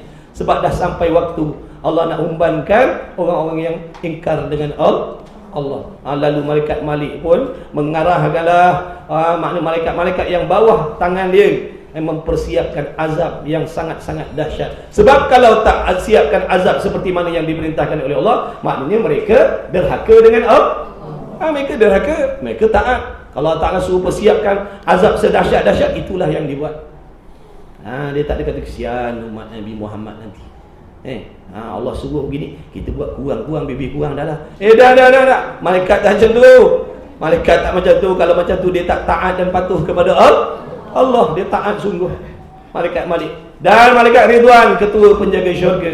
Bila nak sampai dah kiamat, Allah Ta'ala perintahkan malaikat Jibril pergi jumpa malaikat Ridwan, perhiaskanlah syurga secantik-cantiknya, sehebat-hebatnya, kerana nak memasukkan kekasih-kekasih Allah. Allahumma ja'alna minhum ya Allah. Ya Allah, jadikanlah kami daripada kalangan penduduk syurga-Mu nanti ya Allah. Amin ya rabbal alamin.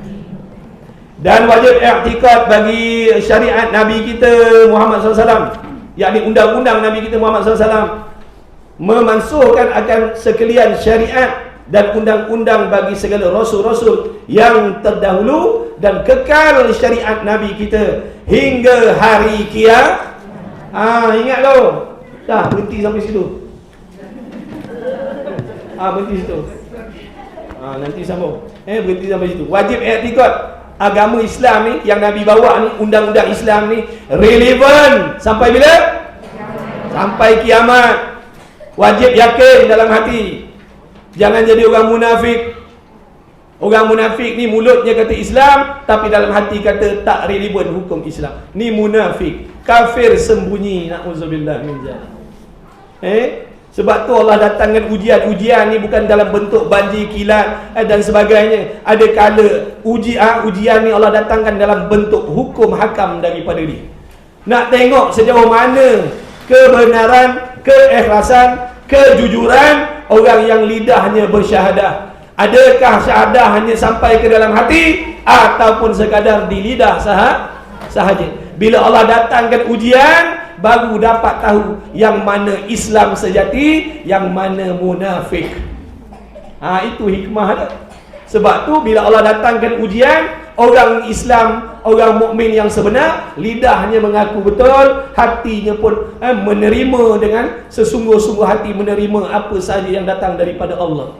Tapi munafik, sekalipun mulutnya kata la ilaha illallah Muhammad Rasulullah, bila Allah uji dengan hukum-hukum Allah, lalu hatinya mengatakan apa?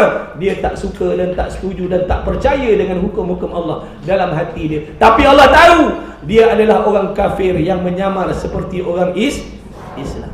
Na'udzubillah min zalik. Wallahu a'lam wa ilmuhu wa atam. Jadilah ingat saja-saja serak-serak suara ni pulut pening, jangan lupa nanti minggu depan. Mudah-mudahan insya-Allah bulan puasa tak ada kelas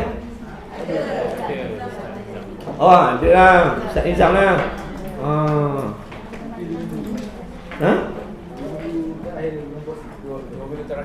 2 minggu terakhir bulan puasa baru cuti, baru start lah. Maknanya 2 minggu Ramadan relax dulu, 2 minggu nak raya tu besok baru mula kelas. Baik. InsyaAllah kita doa dengan Allah, dengan berkat majlis ilmu kita pada malam ni pula dah. Pada pagi ni.